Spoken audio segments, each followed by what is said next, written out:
What is going on, everybody? Hope you are having a wonderful day, week, month, whatever. We're on the podcast again, and this week I have the one and only Joanna Barber. Jo is my agent in the UK and Europe. She's great. I've worked with her just over a year, maybe nearly 2 years coming up. Obviously, we've had COVID in between hands, so that kind of sucks for everyone, but I love Jo. We kind of got working together, and the first time we met was in Berlin, which is where she lives, and just like got an amazing vibe from her. She's great. Met her husband Neil, who's an amazing producer as well, and yeah, we just got on really well. And I really wanted to get her on the podcast, and I've wanted to get her on the podcast for a while, but it kind of felt right when the clubs start opening up, especially in the UK and Europe as well. So yeah, we got her on and had a great conversation. She's amazing. She's doing some amazing things as well outside of being an agent for the industry with mental health, addiction, and also she's become a personal trainer as well, and just doing loads of things. And I love just having people around me that bettering, always constantly trying to better their lives, and she's killing it at the moment. So without further ado, Joanna Barber. We're live. Joanna, how's it going, mate? Yeah, I'm all right, thank you. How are you? I'm pretty good. Back to the America. I can't hear myself for some reason. Oh no. I know, it's weird. And where are you now, Detroit? I'm in Detroit, in the hood. Yeah, nice. It's actually hot as fuck at the moment over Is here. it? Yeah. As in what sort of temperature are we talking? Like 30, 32 degrees. Oh, dream. Do you like the hot weather? No, I hate it. Ah, it's because of the beard. You get sweaty in a beard. I think I was like made to live in like Iceland or Sweden or somewhere just really fucking cold. Because when it snows here, it's amazing. Yeah, I am the exact opposite. Yeah, like I was destined to live in like the Middle East. And considering I am literally the palest person in the world who burns quicker than anyone, and I was like, I am literally like, give me 40-degree heat and let me lie in the sun all day. But obviously when I do that, I just damage my skin massively. But do you like the burn? I do love the burn. I love the burn. That. Like I even like, you think I would have grown out of this? Sorry, my cat is scratched. No, try not to do this while I'm on this. Thank you. You would have thought that I would have grown out of fake tanning, but I still fake tan because I just love a tan. And it's like, Joanna, like I'm 38, you know, like just get over it. You're pale. Come to terms with the fact you're never going to be a bronzed, you know, like Greek Adonis or whatever. So it's just like, just embrace the paleness, but I can't. I just love a tan. I want to talk about fake tan. We can talk about fake tan. Why the fuck does it smell of feet? Well, like, okay, and before we stop, I'm talking for every male out here right now. There's every single girl is like, I have a new fake tan that doesn't smell bad. They all smell terrible. They all smell bad. They might come with like a hint of coconut underneath the smell of feet and biscuits. Biscuits, yes, it is. Yeah. It is biscuits. Yeah. It's like digestive biscuits. If you're not from the UK, I mean, digestive biscuits, do they have them anywhere else? Don't really think so. Just the UK. The driest, shittest biscuits in the world, and I could literally go through an entire packet. Yeah, you can nail them all day long. Yeah, and are they sweet or are they savoury? They're both. Because you have them with cheese as well. You can have them with cheese. But I would literally just eat Dunkin' tea, eat like one by one. But anyway, fake tan. So we have to schedule in my fake tannings with when we're changing like the bed sheets. And I'm like, right, okay. Because it covers the bed sheets. And the best time to do it is before you go to bed, obviously. And I also get my husband involved. And he is now the best fake tanner ever. He like fills in all the bits. I just stand there like this, naked, just spinning around while he fills in all the white bits. And but we have to it has to be on a schedule because it stinks so badly. But he's woken up with like fake tan like across his stomach before, where I've like laid with my arm on him and he's like got a massive like strip of brown. And like, it's not brown though, is it? Let's be honest, it's orange. Well, no, my fake tan's good. I use Bondi Sam. See, there we go. There we go. We had it. My fake tan's the best. It is the best. It is the best. I have actually tried a few others since being in Berlin because my one's quite hard to get here, and they're just not as good. No. No. Berlin is but like anyway, pale though. I love a fake tan. And you probably wouldn't even notice if you met me, because I'm actually so pale that even the fake tan doesn't even look like I'm tanned. And I come back from holidays paler than when I went, because I fake tan when I go. And when we were on honeymoon for 2 weeks, I fake tanned while I was in India. I was like, you're going to have to leave. I just need to stand here for like an hour with my fake tan. And my husband was like, why don't you just go on the beach outside? I was like, it doesn't work. Yeah, Anyway. I was in Mexico a couple of weeks ago, and I got sunstroke because I'm not a fan of sitting in the sun, but I was like, okay, well, like, have some time out, put some sun cream on, go sit in the sun for like an hour or two. And I never put sun cream on my legs because my legs are so hairy. So I'm like, they never catch the sun, ever, ever. Schoolboy error. Schoolboy error. Like, they were red as fuck. Bet they were. Yeah. I bet they were. Your poor skin. I know, they were bad. And it was rough. I bet it was. Like, you literally can't do anything when you're sunburned. Like, putting on a pair of jeans, it's a no. Ugh. Like, 100% no. I've been really badly sunburned before, and even getting on a flight, and I'm like, when you put your suntan, I bet everyone's going to love this conversation, aren't they? We're like, oh, bore it off with your suntan. But I've burned the underneath my bum before, because you just don't rub it in properly. And sitting down, like trying to sit in a restaurant, I'm like, oh, ow. And you just got to go through it, don't you? There's nothing you can do. Yeah, lots of moisturizer. But so my husband went to Mexico in April. Yeah, played some gigs, and I gave him some after sun before he left. I was like, look, use that after sun while you're away. He came back, and I was like, you are so brown. Like, this is a brown I've never seen on you before. Like, you're so deep brown. And he was like, yeah, I am, aren't I? I've got such a good tan. And then I looked at his hands. I was like, mate, let me see that after sun. So I took the after sun. It was like I had a hint of fake tan in it. No. And he'd been like slapping it on. And so he was like proper streaky on his legs, all in between his fingers, like completely brown. And he'd been putting it on lows towards the end of the holiday, where he'd been getting more in the sun. And he literally came back, and he did have the deepest tan you've ever seen, because he had been fake tanning inadvertently while he'd been there. And it was just so streaky. And I was like, oh, I need you to give you some more lessons on how to do this. Do you do like fake tan nights where you fake tan each other now?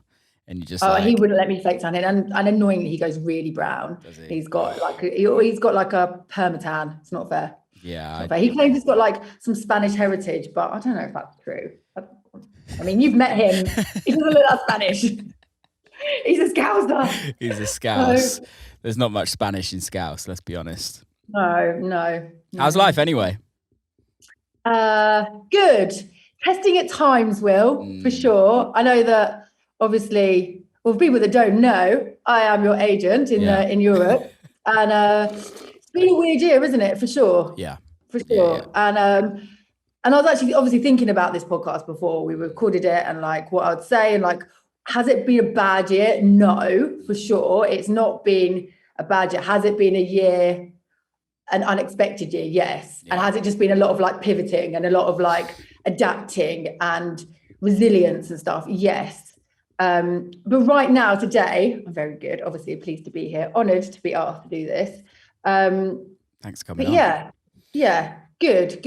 But how are you? Because you're back playing gigs, and I want to hear how they are. I've got questions for you on this podcast. Yeah, ask away. Super jealous. Life's great. It's kind of the same to what you were saying, really. Like, for me, lockdown was actually pretty amazing. Like, I got to spend time with my family that I haven't spent that long in the UK with my family for like 6-7 years. So like, and you moved back like just as it all kicked off, like the pandemic kicked off.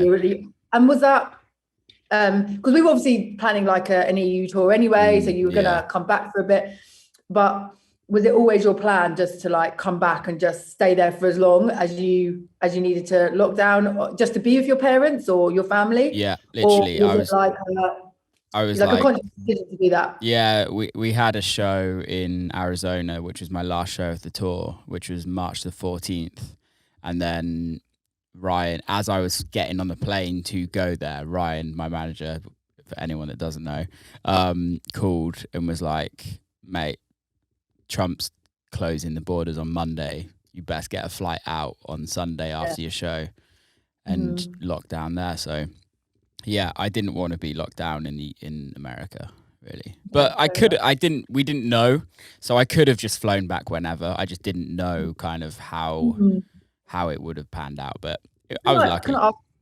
Why didn't you want to lock down in America? Because obviously that's where you've been living for such a long time. Like that's where like your base is and stuff. But is it like, I mean, you tell me. There's no point me guessing. I just wanted to be back home. I love it. I love it back in the UK, really. I love living in America.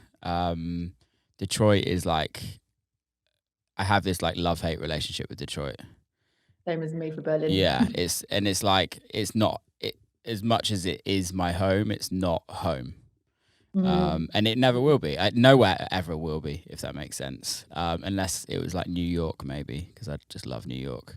But it's still, I don't know. I don't know how you feel, because obviously you're from the UK, and being locked down in Berlin and being kind of away from family and things like that and friends. I don't know how you felt about it, but I think being back home was just like important for me.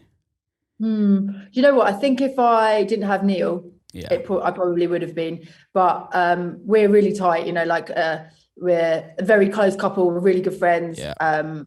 So it wasn't, I didn't feel it was so bad. And like, do you know what? I feel because as well, I moved over here.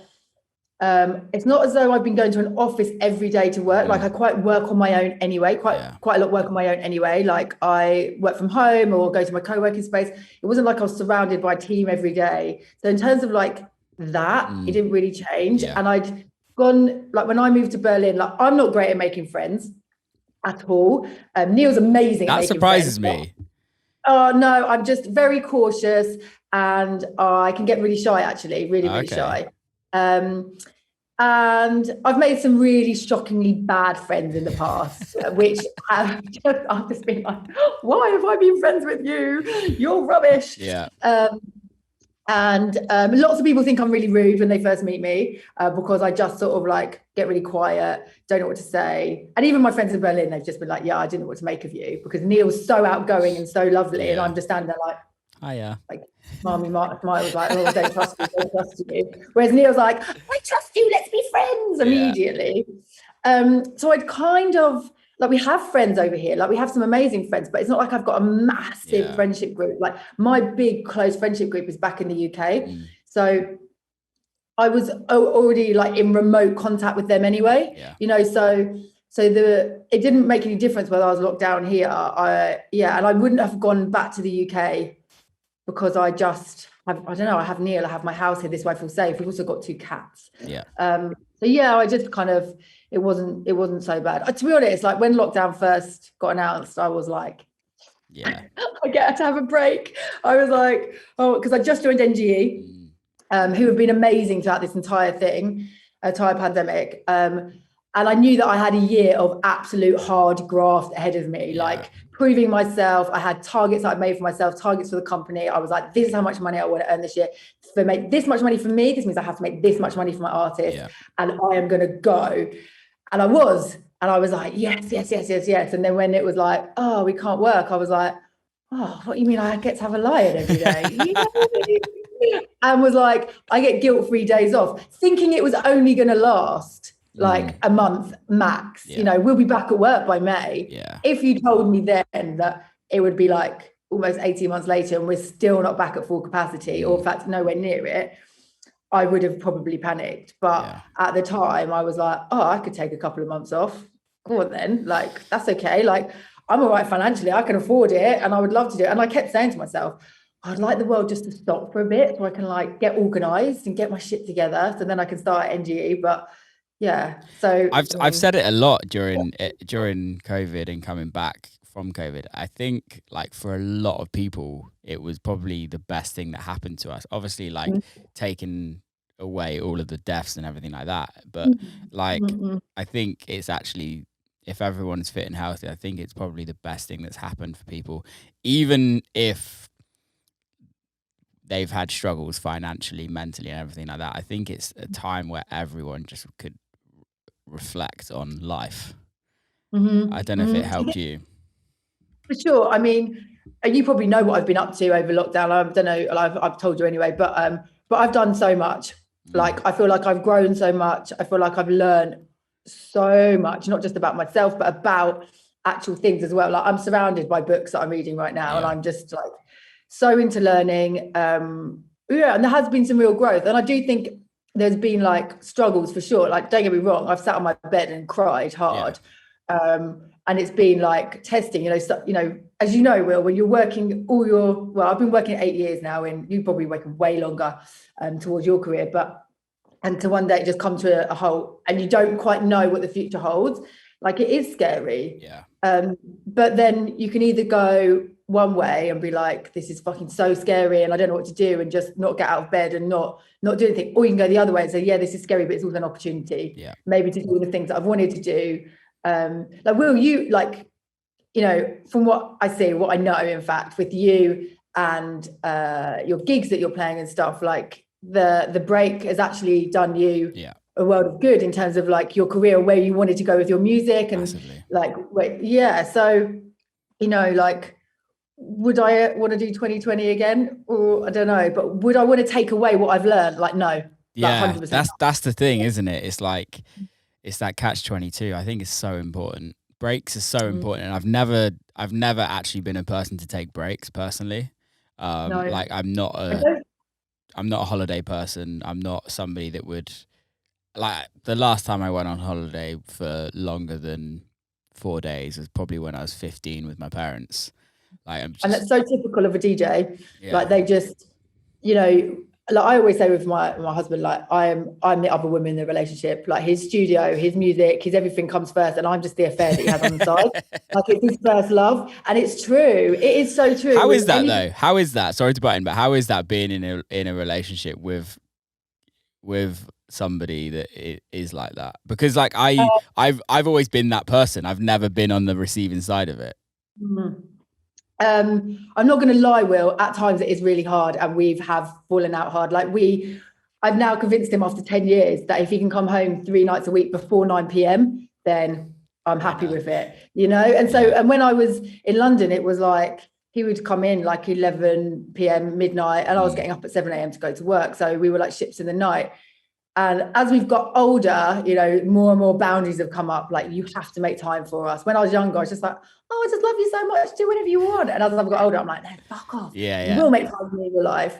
But at the same time, would I want him to change? Would I want him to be, any less ambitious, or any less driven, or any less talented? Like, the pandemic for him as well, because yes, he DJs, but it's not his main job. He's also an engineer, and he works with lots of people. And he, in the beginning, he was like, oh, I'm just going to take all the work I can, because it's definitely going to stop. And he's had the best year he's ever had of his career. Like, people booking him out like 2 months in advance for like a week at a time, and like, I just need you, like, name your price. And I'm like, oh, my love, maybe I can be a lady. Give up. And would I want to take that away from him? Like, that drive and ambition? Like, 100% no, and for me to say it's either me or the music, well, I'm going to be walking out that door, not the music, so it's part of him, even if it's hard to understand. But obviously, me doing what I do as an agent makes it a lot easier for me to be empathetic towards what he does. I guess you get it. Yeah, I do get it. But I wasn't an agent when we met. What were you? I was clinging on with Dear Life to a job in advertising. Okay. I sold advertising space, and I'll be honest, like, I was all right at it, but I got fired from every job I ever had. Like, my recruitment agent, he loved me because he made so much money off me, because he just kept putting me in more roles, like, yeah, go for this one, and like, always giving me amazing references. And I'll be in the job about a year, and they'll be like, do you know what, Joe? You just keep calling in sick on a Monday, you're turning up for work late. No, and I'll be like, oh, yeah, I was out at the weekend. And it was literally like, my raving was the priority in my life. Yeah. So when I met Neil, and I remember I stayed at his house once, and he was like going to work. And this is when he worked with Chris Lake. And he was like, yeah, I'm going to work. And I was like, oh, poor you. And he was like, why? I was like, well, don't you hate your job? He's like, no. I was like, you don't hate your job? He's like, no, I quite like my job. And I was like, that's weird. And I was like, I just actually couldn't believe that someone loved their job so much they would go to work between Christmas and New Year out of choice. Yeah. I was like, this is so strange. And it just got me thinking, like, maybe I should do something that I've actually got an interest in. And at that time, the only thing I had interest in was raving. So I was like, I know, why don't I get a job as an agent? And then I can just rave for a living. Which I kind of did, but it does obviously change the whole dynamic of going to a rave. Like before it was like go to a rave, take a couple of pills and sniff whatever, get really shit-faced. And then suddenly I was like, oh yeah, I could do all of that, but I don't want to be that state. Yeah. I don't want to be like as wrecked as I used to get on the dance floor. I mean, slowly that did creep in a little bit as I got older, but not anymore. Now I'm just... Now you're like, are you fully sober now? Not quite. I do have the odd night out. Like I had a couple of beers in Lisbon actually. Yeah. When I went on holiday, which I never really enjoy. Like I just get it, and then I'm like, I don't want to bother. And yeah, maybe like a handful of times. Like I had a couple of things at Christmas. That's my brother got married last year. I had a glass of wine and a glass of champagne, but it's just not something that I particularly enjoy doing. I used to love feeling like fucked and out of control and just like, just forget all my worries. Like, yeah, brilliant. Let's just go and get trashed. Spend all my money on getting fucked. And now I'm like, I literally can't imagine anything worse. I was like, why would I want to spend my money on that? Yeah. Like, why? Like I work hard for my money. Like, why would I spend my time? My time is so precious. I'm never going to get this back. Like, why would I want to give 20 hours of it to Berkheim every weekend? Like, which it was. What was the transition though? What changed it? So we've been in Berlin a year, and it was getting to the point we were out a lot. Like, and when the people ask me like, oh, why did you move to Berlin? I was like, oh, because London, it's so expensive. And like, no, this is all a lie. I just wanted to rave really hard and not go to work on a Monday. I wanted to design my own life so I could just do whatever I wanted without getting told off and getting in trouble. So I moved away from the city where my job was, and they were like, yeah, you can work remotely. I was like, great, perfect.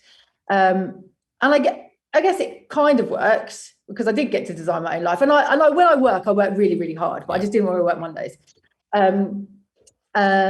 So we were out every weekend, and I have always had like a few battles with my mental health from like quite a young age. And we'd moved to a new city. I was out all the time, taking a lot of drugs, basically, like out a lot, like lots of sleep deprivation. Struggling to find my feet in the city as well. Berlin's quite a hard city to integrate into.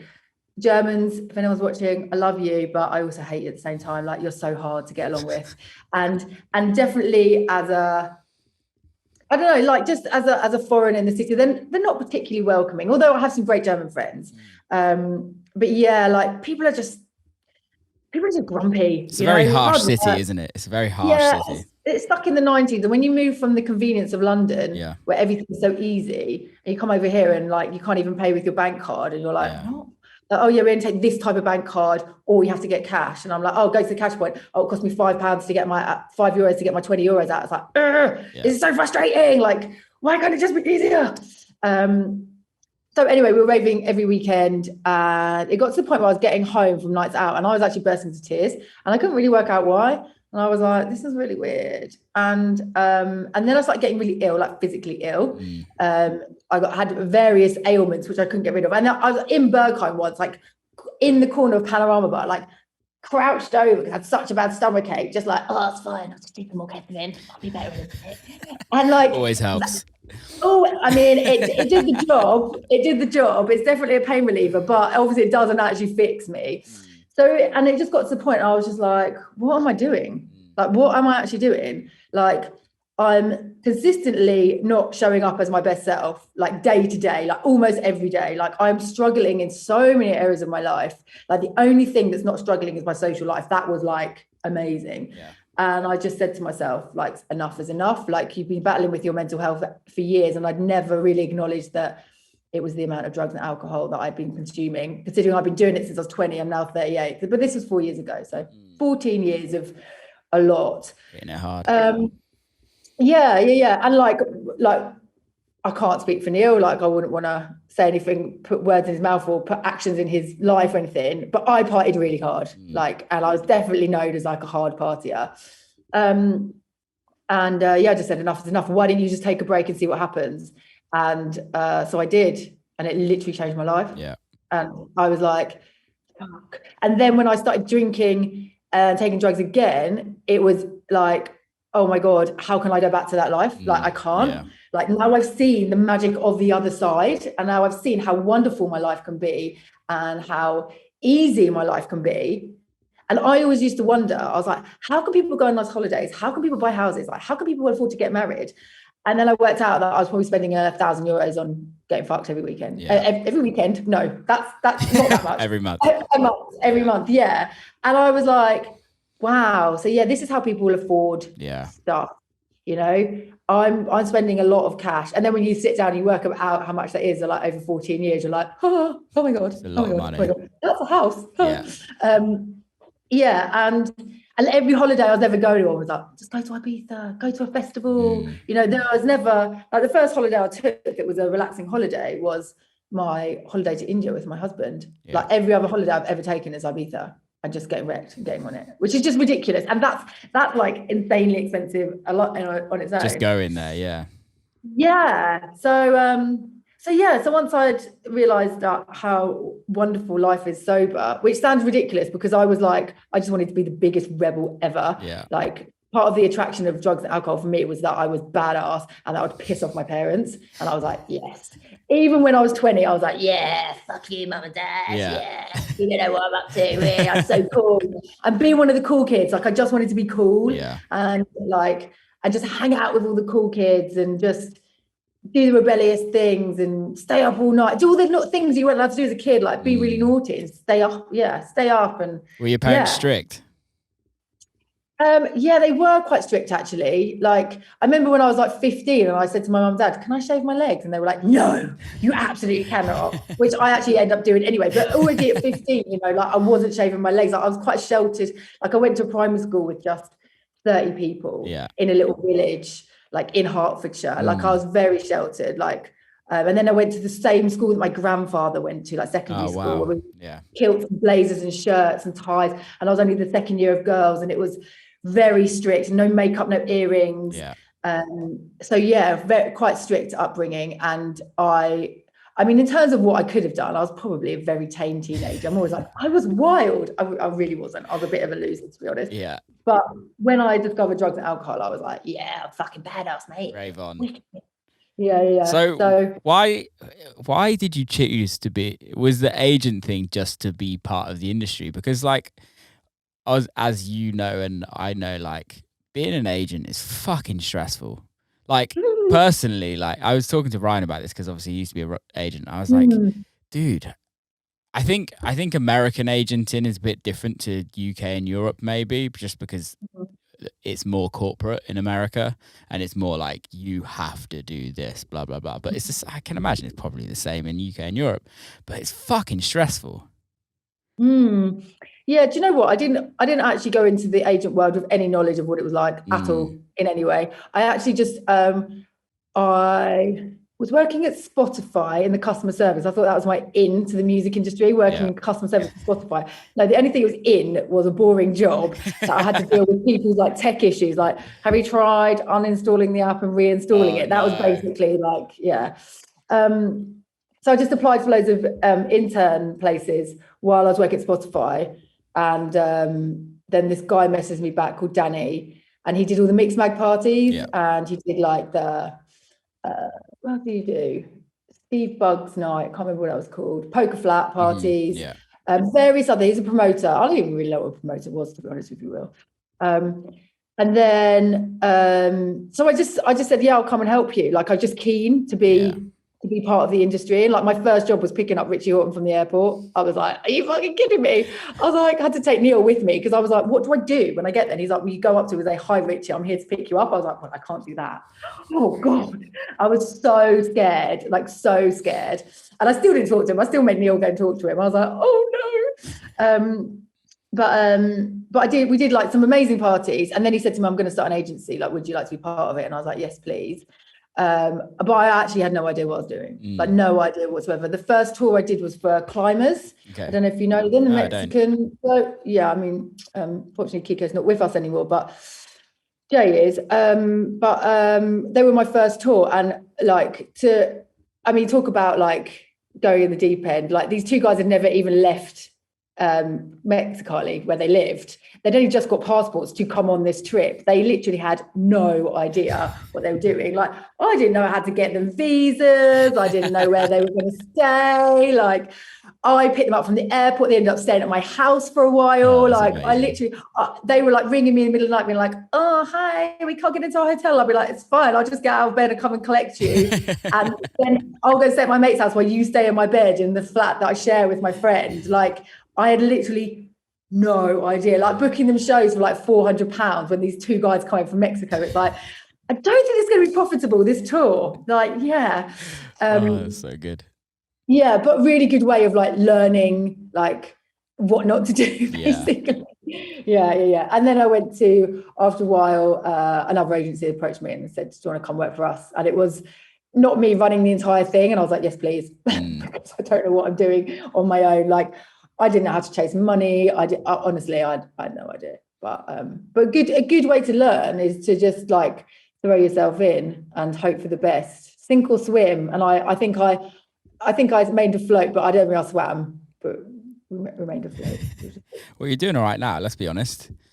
Yes, NG is amazing. NG is my dream, to be honest. Yeah. Like, it's amazing. And the whole pandemic has proved to me like how amazing they are as an agency. Like, the team's amazing. And I barely know them, because I'd only been there a month. Yeah. So I've been to the office 3 times. Once was for a chat with Will, who owns it, and to discuss about me working there, and twice more was to sit in the office with the guys. But they've all been there for a long time, and that just says everything about a company when you retain your staff. And everyone loves it. Everyone just loves each other. They get on. I feel like I've walked into like a really big group of friends, and that I'm really like, "Oh, you want to be friends with me? Okay, thanks." It's really, really, really nice, and it's run like clockwork. It's efficient. Everybody's on it. Everybody's lovely and polite and nice, and does their job really well. Yeah. So yeah, I feel very lucky. I'd just like to get started properly. I mean, we are obviously working now, but it's still very much like you just don't know what's going to happen around the corner. You can only do as much. But that's the thing that worries me at this moment in time, is that it's still so, we don't know. Like, I'm waiting for things to start locking down again, if I'm honest, and I really don't want it to. But like, I don't know. I think the UK will be back in lockdown by the end of August. Like, I was just chatting to somebody about some shows in October, and I was like, I don't think it's going to happen. And like, obviously being part of the nightlife industry, I feel like we have already been a bit victimized. I feel like they don't really give a shit about us. Like, we are, we're the kids, we're the ones that just have fun. Like, it's not serious. Like, it's not. And I feel like we are going to get blamed for it. Like, not the Euros, not Silverstone with the F1. Like, it'll be the nightclubs. I think like I agree with you, but I also understand why. And I don't mean to like diminish the industry that we're in, but it's so small in the grand scheme of things. And I think, it's so important to all of us. Like, it's hard to kind of sit back and look at the bigger picture and the importance it is to younger people, or to everyone that's part of it, is so important. But in the grand scheme of life,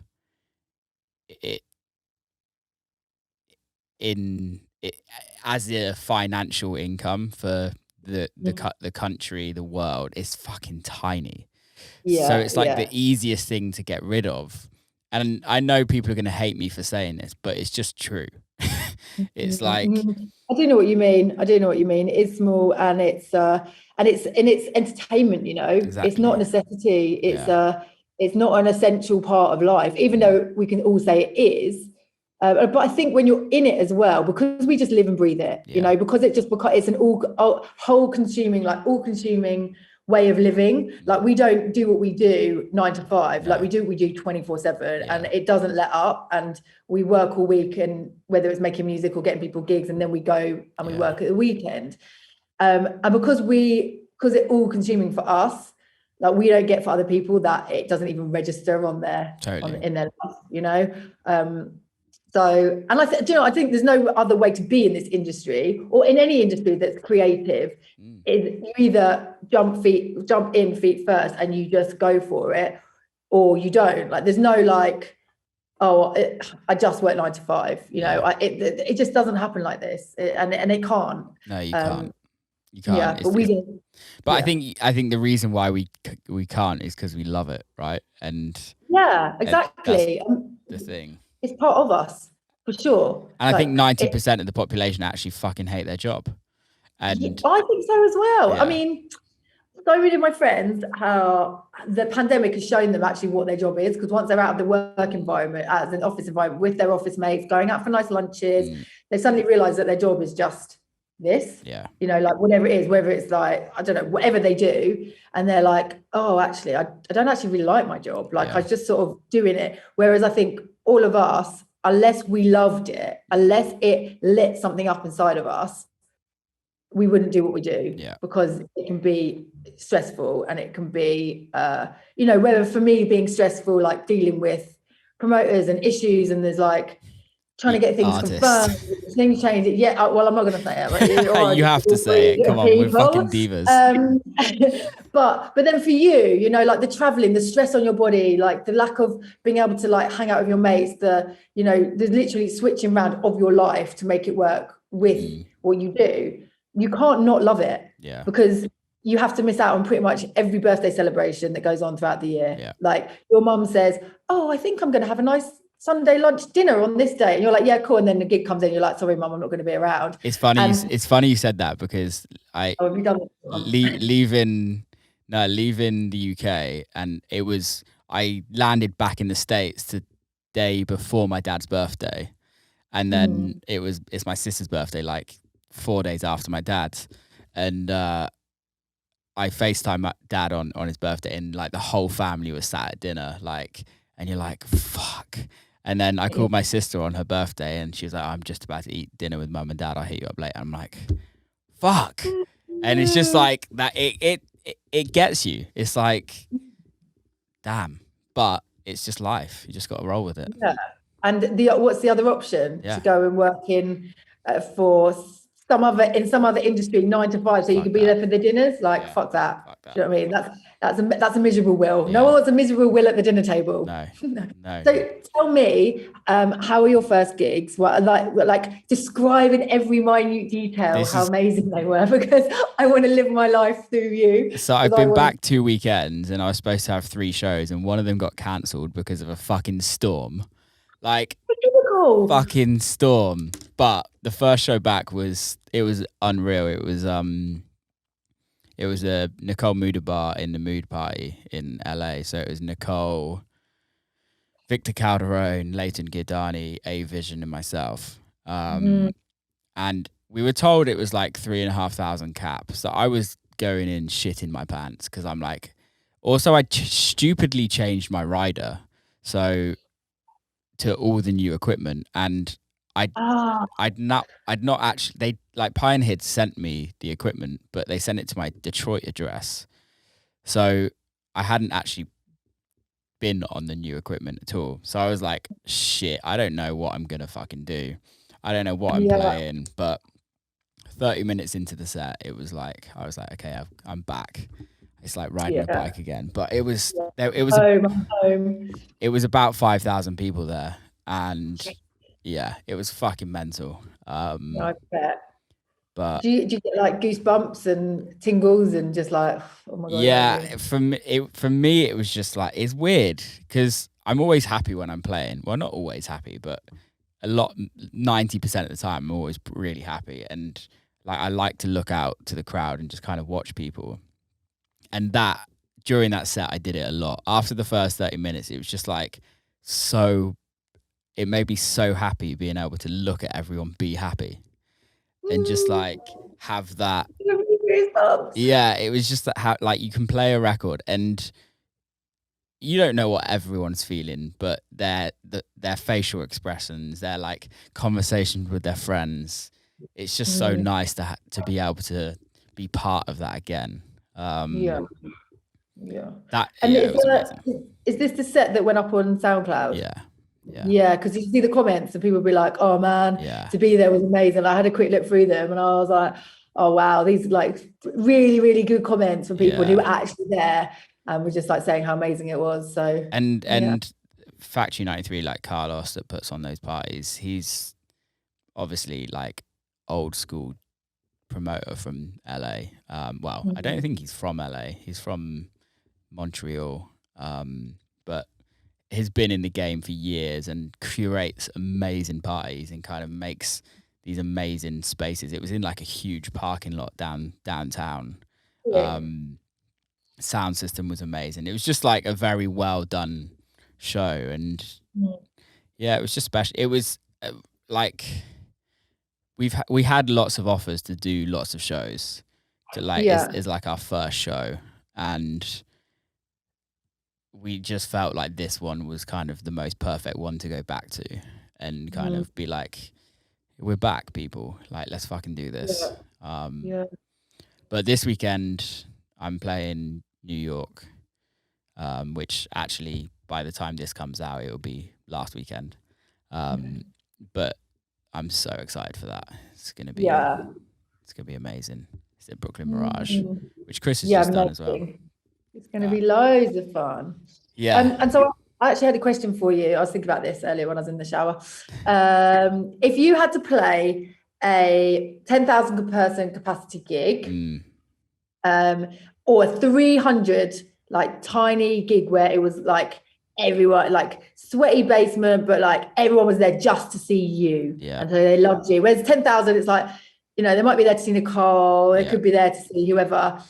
Same distance from your house, same fee, same everything. Which one would you pick? That's tough.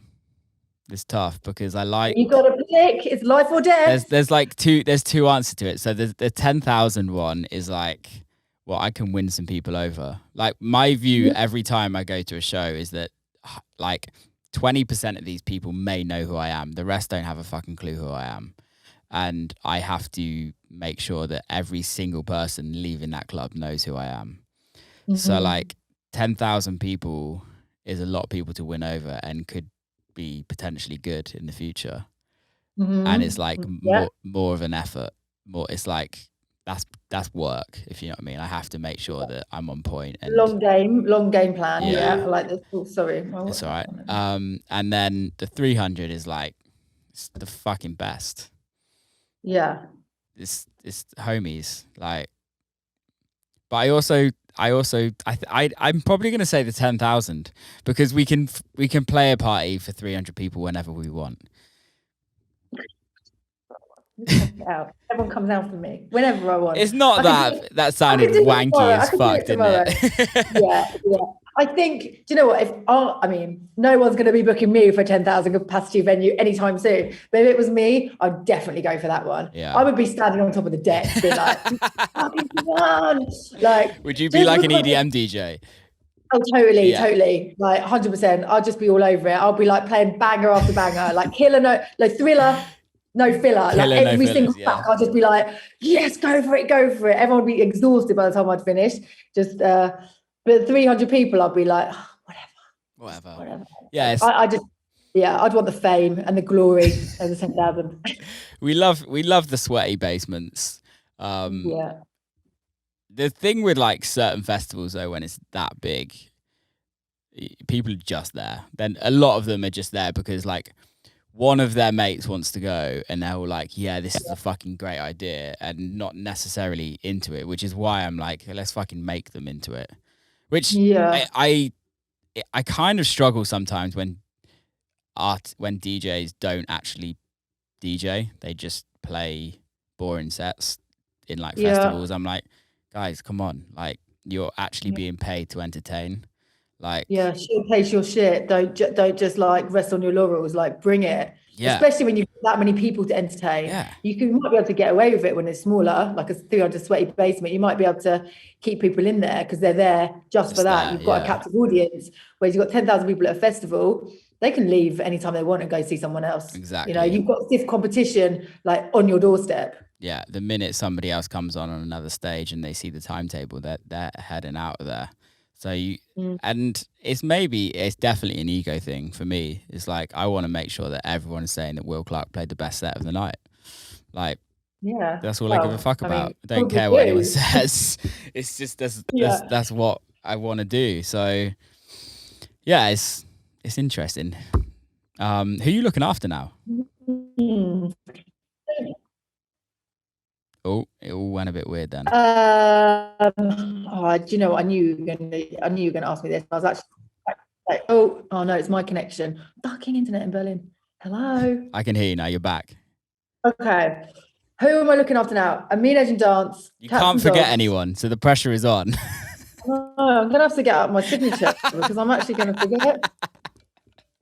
And then I'll just be in so much trouble. Oh God, I'm actually going to read it out to make sure. Okay, Amine Edge DANCE, Catz and Dogz. Eli, was it Eli and Fur? Not quite sure. Eli. Do you know whether it's Ellie or Eli? Eli. It is Eli. Okay, because me and Neil have this conversation all the time, and I say Eli, and he's like, "No, it's a girl, it's Ellie," and I'm like, "Yeah, but I think it's Eli. She's dope. They're both dope. I love those two. Yeah.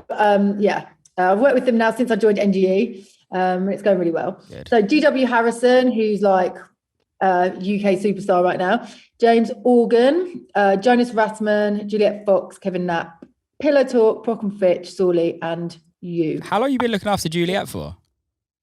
Like a month. Sick. Because I had her on the podcast and she was talking about changing agents.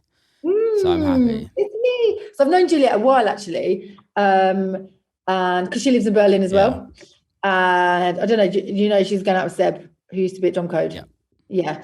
So they've living here, and she's hit me up, and I was like, yeah, I'd love to add a talented woman to my roster. She's wicked. Because we have a serious lack of women on the roster, and it's frustrating. And it's not because there's a lack of talent out there. It's probably because I'm not looking hard enough. But you know, you don't want to add women just for the sake of adding women, because that just seems wrong. But yeah, Juliet, she's wicked. And I do feel like you and her have quite a lot of synergy in terms of like the music that you play, the sets that you play and stuff. So yeah, I want to get her on some shows over here. I put her on the list to get on. She's wicked. And I've known her for years. Yeah. I've known her since I was like 18. Oh, and how old are you now? I should know this. I just don't. 31. 31. Yeah. 31. Yeah. So yeah, ages. Yeah. Ages. Who's the biggest diva? Come on. Who's the biggest diva? Oh, you, obviously. Obviously. Probably is. Do you know what? Amine Edge DANCE. It's got to be those boys. I knew you were going to say this because everyone thinks it is. And when I first started working with them, which was like maybe 5 years ago now, I was like, oh God, because my old boss, Darren from Family, he actually was like, oh, I've got a new artist I'd like you to work with. And I was thinking, oh, bloody hell, like I've heard all about these guys, like they're such divas. The exact opposite. They're amazing. I love them. They are like absolute like love hearts. I love them. Like I met up with Amine when I was back in Lisbon, and I've only been to Lisbon once. I'm back home. When I was back in my hometown of Lisbon, that's not true. But yeah, and like he's so lovely. Like I love them. And you know what? I made a rule after working with one particular DJ, which I won't say who it is, but I say it. DJ Hell. What? Did you not like him? If you can't say anything nice about somebody, don't say anything at all. True, I agree with that. He made my assistants cry, not just one, but two. Oh no, that's not good. Yeah, and you know what? Like everybody's got their way. Me and him just didn't mesh very well together. Yeah. And I just said after that, like, do you know what? I'm just not going to work with anybody else I don't like, or don't get on with, or don't have a nice relationship with. Like, it's just not worth it. Like, as we were saying before, like we live and breathe our jobs. Yeah. It's such a big part of my life, and like how my day's gone at work will determine how my evening goes at home, and determine how my weekend is. Like if I've had a shit day at work, like Neil knows as soon as he walks through the door, he's like, oh God, what's happened? So to have people that are divas or hard work, and I'm not saying that I don't sometimes think with my DJs, you know, I do. And I'm sure we feel like that about me. Oh, 100%. We all feel the same about each other. 100%. Yeah, but this is fine. Yeah. But like, do I work with people that I actually don't like? Like, no. Yeah. Like, and I think that anybody who puts up with toxic people in their life, whatever that might, and they might not be toxic to everybody, but if it's toxic to you, like, you know, across the board, whether it's family, friends, work, whatever, anybody who puts up with that is just doing themselves a massive injustice, and it's just causing themselves more mental and psychological and spiritual pain than is necessary. The world's already quite hard. Why put yourself in a situation where you've got to spend time? And I find as well, when I like someone, I work twice as hard for them. I will go that extra mile. Like when I've got to know my DJs, I get to know like their girlfriends, like I care deeply about them. So for me to not like someone or think they're a dick, I then just think, it's just a bit weird, isn't it? I'm not going to answer my phone to you at the weekend. I don't care. Like, you're not my problem. And even though it is my problem, but you shouldn't feel like that. You know, you should always want to go the extra mile. So totally. How does it work? How does it work being an agent with like NGE at this? Like, if you were to find somebody, can you just take anybody on, or does it have to go through the whole company? And is there multiple people that have to agree? No, not at all. Like, if I really like somebody and I can take it to Will and say, what do you think? Like, I'd never just take someone on to say, oh, by the way, guys, this is what I'd take it on. Like, I'd always want to get other people's opinion. And I'd just be like, what do you think? And if they say, I don't think it's a good idea, I'd obviously want to know why they don't think it's a good idea. But quite often, and especially Will gives us so much freedom to do what we want. He's like the least micromanaging. He's not even, I wouldn't even call him a manager. He owns the company, you know, and he just lets us do what we're happy to do. And I guess for him as well, that means, you know, nothing hangs on his head. Like, you know, if I took somebody on and they were a dick, he wouldn't be like, I could be like, well, Will, you said it was a good idea, you know, or like, you know, I've already got myself to blame. So yeah, I mean, it would be totally up to me if I took somebody on. That's wicked. Which is really nice. I'm not forced into anything. And I've definitely had artists forced on me in the past. Ones that I either didn't believe in as artists or ones that I didn't like. And it's very hard. Or even ones that you don't particularly like their music. I've had that with an agent before, where my agent at the time got fired from the company. And then I got forced upon somebody else as an agent. And it just never works for anyone, because there's like, at the end of the day, for me, the one thing I've learned over the years, and I didn't get it good, I've only had it good for the last like couple of years, is like having the right people and the right team around you. And it takes time to kind of get used to that. But for me, is like having the right manager, the right agents, the right press people, the right label managers, just everyone around you, the right videographers, the photo team, like everyone that's like perfect for you, it makes so much of a difference. Such a difference. It's just, you just can't work with people you don't like. No. And it's like, especially like work directly, like it's different, you know, for example, if there was someone at NGE that I didn't like, you know, like a colleague, for example, that's different, you know, but like doing what we do, whereas like, you know, we're a team, like to have somebody in your team that you don't respect or has like totally different views on life, or not different views on life, because we all got different views, but you know, like perhaps different moral views or whatever, you know, you just think like, I can't get on board with who you are. Like you need to be on board with who you are. What's going on with this fitness stuff as well? How did that all start? Because of lockdown, because of the pandemic. I actually said to my husband about 3-4 years ago, like, because when I go out drinking and taking drugs, I got massively into fitness. Like that was a thing. I was like, well, I've got nothing else to do because this is all I've done with my life, but I don't have any other hobbies. So I got really, really into fitness, and I said to Neil, like, oh, I'd like to become a personal trainer. He laughed at me really hard. And like, oh, I'm stupid. I was like, thanks for the support on that one, Neil. But then when the lockdown came, I'm a bit of I like to be busy. I like to work. Like I don't like just. I mean, I like watching Netflix as much as anybody else, but I do like to have a goal and have a target. So I just thought, well, I'm just going to do my personal training qualification. So I did it. And I just thought it'd be good to take up a bit of time and maybe have a bit of a side hustle as and when things start up. It's turned into a bit of a main hustle. Not necessarily now, actually. I've sacked off a few clients recently because as the agent world gets busier, I obviously wanted to calm down on the PT stuff. But it's been loads of fun. I spent the whole of last summer outdoors, like in in the parks, all the different parks in Berlin, which is amazing. Yeah. Like I only really train women, and as with everything else in my life, I don't work with dickheads. So there's been some people that I've trained for a little bit and then gone, sorry, I haven't really got any more time to book you in for another session, and then just not work with them. And obviously keeping fit in the process, like it opened up a whole world of learning for me. There's loads of learning to do with it. Like, I mean, it's not rocket science, but it is biology. You know, you do have to learn about the muscles and the bones and how we work and the different energy systems and stuff. But it sort of lit up a spark inside of me about learning and about how, I think also my brain had recovered from the years of drug abuse, and like it was no longer mush and it was able to retain information. So it all came about exactly the same time. I was like, oh, wow, I can remember things. Yeah. Yes, my brain is working. And so from there, I've gone on to do like other things from that, and like still personal training people, but not as many as I was. Personal training my friends, which is great because I mean, I hang around, get to tell my friends what to do. I'm like, control freak. I get paid for it. I'm like, go on.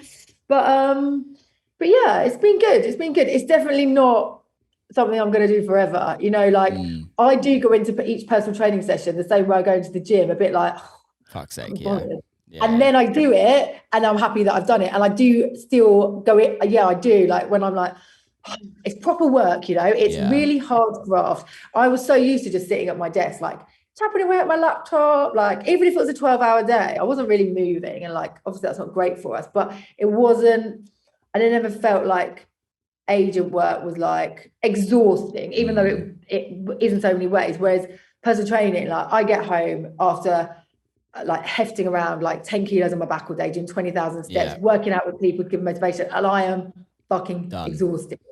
So it's hard graft. But in terms of like brain power, it's not really hard graft, you know, like I tell people how many squats to do and stuff. And like, I'm not taking away from any personal trainers, and there are millions of personal trainers that are way better than me because they probably invest a little bit more in their training. Maybe in terms of like going a little bit further on, you know, like doing the extra courses and stuff. But it isn't perhaps for me the most taxing brain-wise of things to do. So it's probably not going to be something that I do forever. Though I am so happy to add it to like my what's the word? I can't remember. Repertoire of things that I can do. Because before it was like just agent. And now I'm like agent, personal trainer, and I run online courses, which is great. So, so are you doing online PT as well? So I do online PT, but I also run my zero experiments. Okay, what's this? I've seen bits of this on, but I don't fully know what it is. Talk to me about this. After all of my experience of what I went through with my drug and alcohol problems, addictions, whatever you want to call them, like doesn't need a label, and I sort of fumbled my way through the like getting past the cravings, the urges, getting to the other side where the magic felt amazing, and then sort of slipping back into that world and then coming back out again.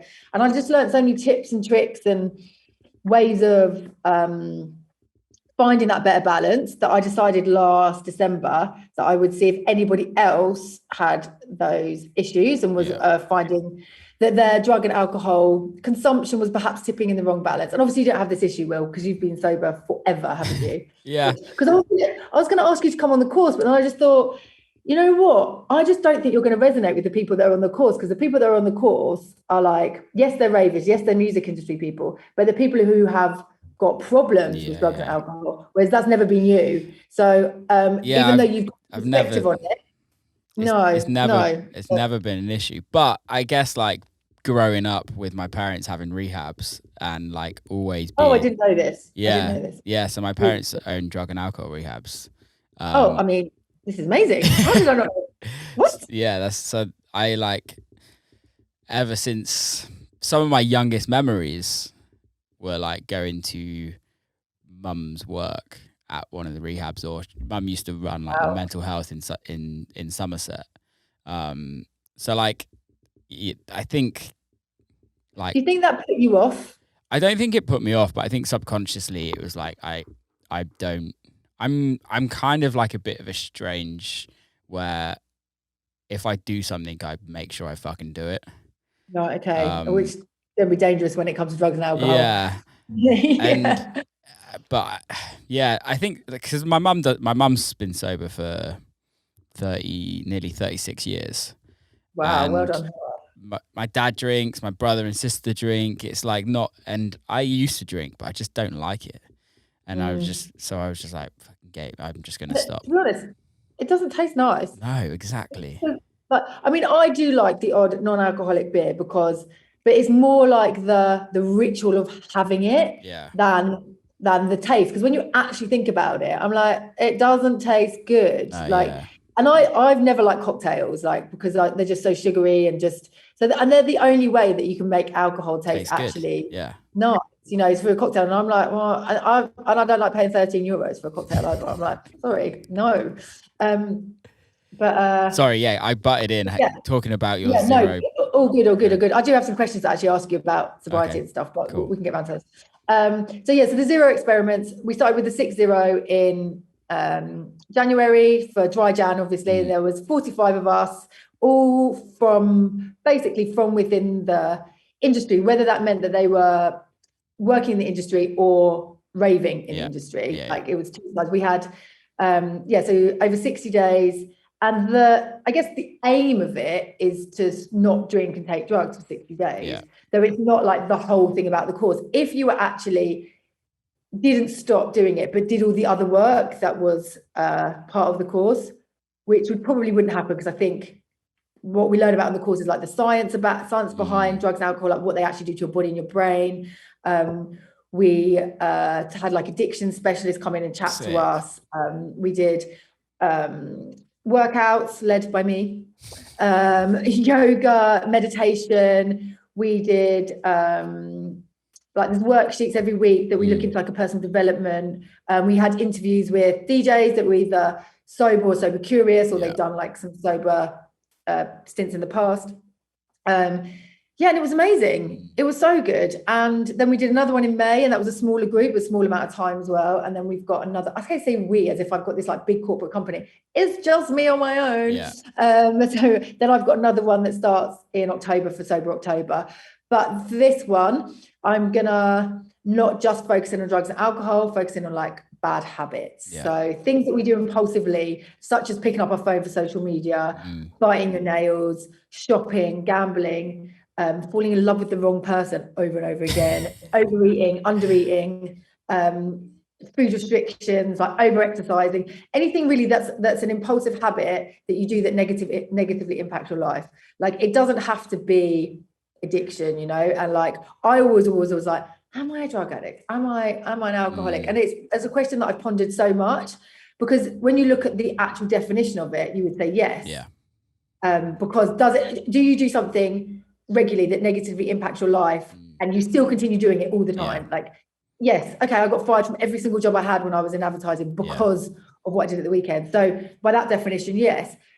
But then would you look at me and say I was an addict? Like, I'm not what I would look at as an addict, you know? So, and I think in a way we're all probably addicted to something, you know, whether it's like your morning ritual of doing your coffee, it's just how damaging it is to your life, or whether it's damaging at all to your life. And we all have our habits, good and bad. So this is just, just giving us a little bit more knowledge about why we do the things, like how we can change the circuits in our brain, how we can like change the reward systems, and hopefully at the end of the 60 days or the 30 days, just come out of it being a bit more self-aware. I was going to say, that's what it feels like. It feels it's like almost like more education, where it's like kind of learning. It's taking a sit back and looking at yourself, really.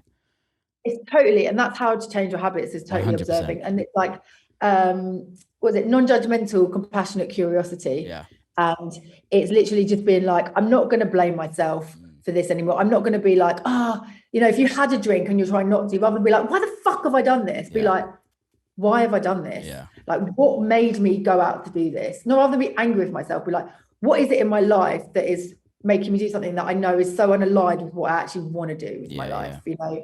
And that could be with so many things, you know. If someone, I don't know, kept cheating on their partners. Like why do they feel compulsively need to do that? Like if someone kept spending money they don't have, and they know they've got debt and they can't help but go shopping, like why do they feel the need to keep on going shopping? And what can they do to break that circuit in their head to say, okay, so how about I just observe the fact that I'm feeling like this? Like, is the world going to change if I don't go shopping? Like, is my life going to be bad? Because really we're stressing about something like, oh, I can't cope.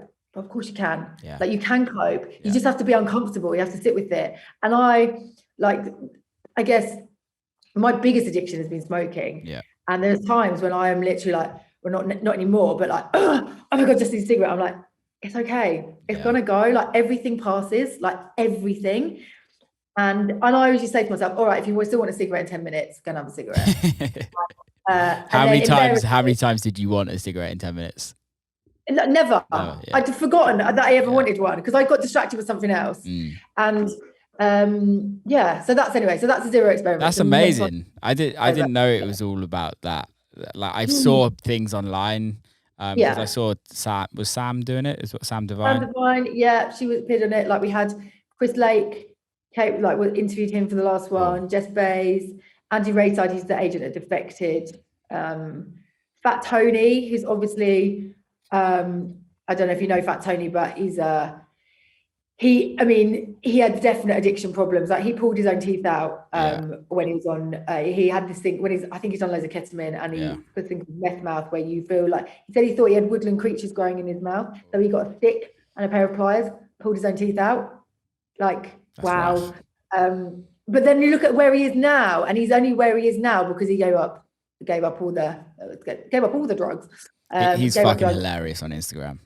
Oh my God, so funny. Like, interviewing him was hilarious, amazing, but I was so nervous. I was like, it's Fat Tony, he's so funny. I was like, don't try and be funny, because you can't compare. Is he funny in person? Like, yeah, is he a funny guy? Yeah, totally bonkers. Like, absolutely bonkers, of course. Love that. But it's nice. It was nice to have all the different celebrities on. It's a community as well, isn't it? And I think that's what a lot of people lack in when it comes to addiction or any problems, is that it's kind of, you feel like you're on your own, and being able to have something like that where people can one of my good mates, he's like quite a successful chef in America, and they set up a kind of a foundation which is like AA and NA but for chefs, because chefs don't have time. Like, they literally don't. They're working 7 days a week. So they don't have time to go to NA and AA and things like that. So they kind of set up a foundation for themselves. And I was like, we need more of that. Need more people talking about it and talking about the issues.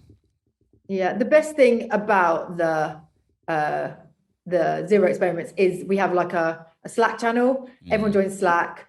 And everyone chats. That's cool. It's like, and you offer support to other people, and you realize you're not alone in it, and because it's such an isolating thing. And even though taking drugs in the beginning is incredibly social, like, everyone goes to the pub, like, you buy drugs and you do them with your friends. When it becomes a problem, it's extremely isolating. You feel like you can't talk to anyone, you don't want to admit it's the problem, you internalize everything. It can make problems like depression, anxiety, paranoia so much worse.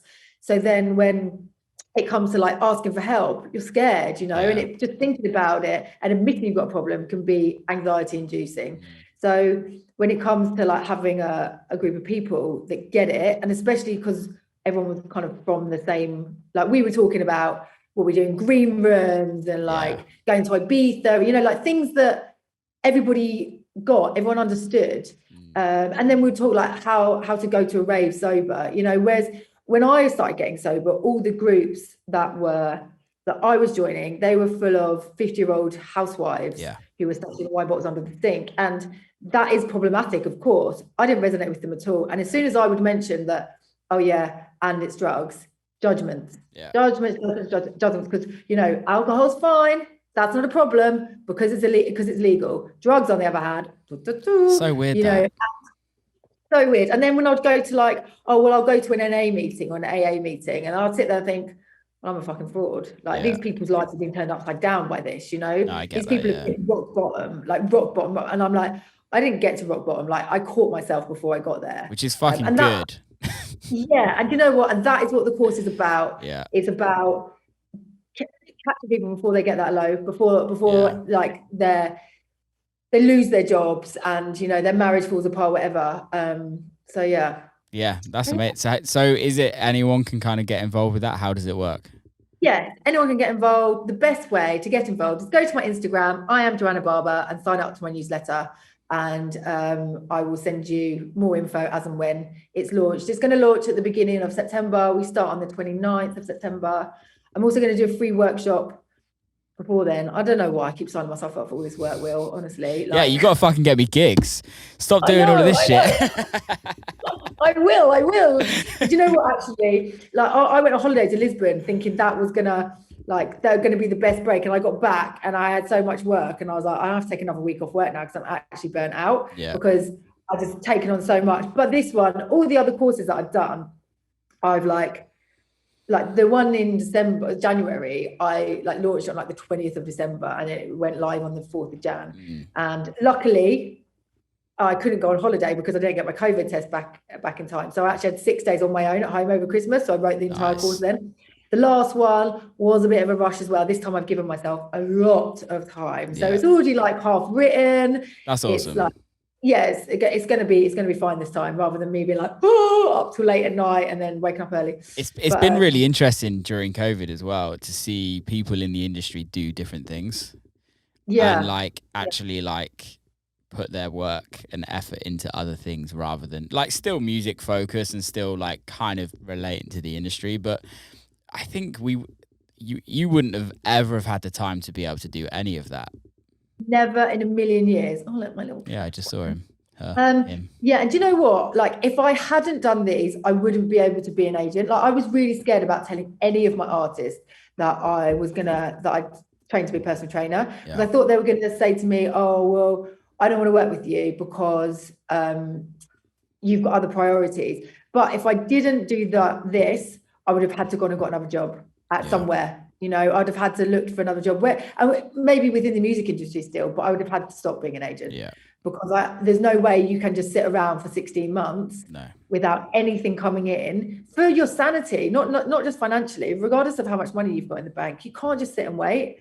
That's the thing that got to me the most was it wasn't needing the money. It was the kind of what's the value in life, like the purpose in life. It's like without a purpose, it's so difficult to feel and I think for me, like finance, like earning money gives me a purpose. And it's not because I need the money. It's not because I want the money. It's not because I want to buy nice things. I don't fucking buy nice things, really. It's not my thing. But it's that purpose, like, okay, you're working this weekend and you're earning money. It's so important to me. Yeah. Having a purpose. It's one of the things we actually talk about in the course. Yeah. Like, what is your purpose in life? Like, what's your purpose for the day? Yeah. Like, you know, what do you really want? And like, you know, set your goals and go and get it. And when you've got a pandemic, and even if you set some goals, which are like, this is when Boris said that he wasn't going to open all the UK clubs. Like, we all had that as our target and that as our goal, and then someone takes it away. And if you don't know if you could ever make that goal come true, like, you kind of lose your own autonomy over your life. Totally. And then suddenly it's really hard and you're like, well, nothing's certain. It doesn't matter how hard I work. If you're not working towards anything, you don't have that goal and that purpose, then you're just sort of floating and and you don't feel like you're going to achieve anything. You know, you don't achieve. So I actually this is kind of related to what we were just talking about. What would be your ideal lineup? Like, I'm saying, like setting goals and targets, but if you had to feature on a lineup with 4 other DJs, who would they be? That's tough. I just want my homies there. Like, this is cute. And who would they be? Tell us. It's tough. Again, like, not musical. Like, it doesn't need to be musical. Like, that the music doesn't have to flow at all. I mean, this is up to you. It's your lineup, your stage. Like, I would get A Vision on. He's like, I really fucking love what he does at the moment, and he's a super nice dude. So A Vision would be one of them. Maceo, just because I love what he does. He's fucking, and I've never met him, and I want to work with him. And yeah, he just seems dope.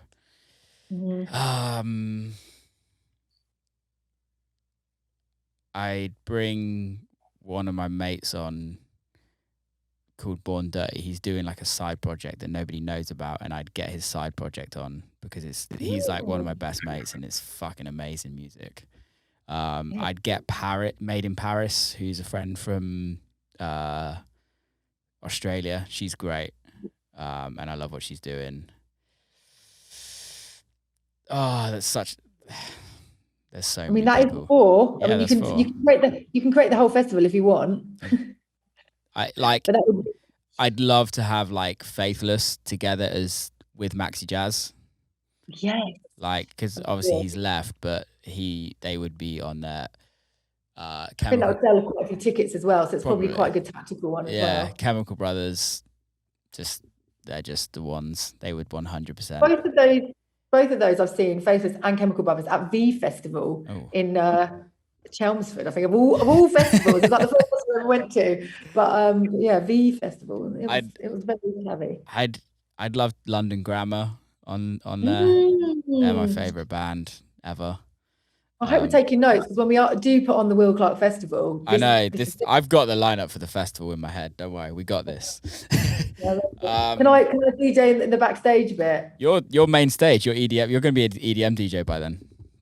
Yeah, well, I mean, I could do if I can be like a David Guetta and get someone else to do the mixing for me, or just unplug all the decks and just put a mix on. Poor David Guetta gets so much shit. Me and Neil have had so many conversations. Like, if someone said to you, you have to sell out, but you're going to be worth millions, or you get to, like, you know, do the long game and like stick to your guns in terms of like your music choice or whatever, and it's not, you don't know whether it's going to work or not, or you can just sell out and just like, you know, hit the big time. What would you do? And we're both like, probably sell out. Yeah, 100%. I don't give a fuck. This is me, but I'm not an artiste. No, I would sell out. Like, if somebody is like, Will, would you want your records to be number 1 in the charts? 100%. Yeah, is a Will Clarke record, as Will Clarke records are now, gonna be a number 1? Fuck no. But like, would I want a career like Tiesto? 100%.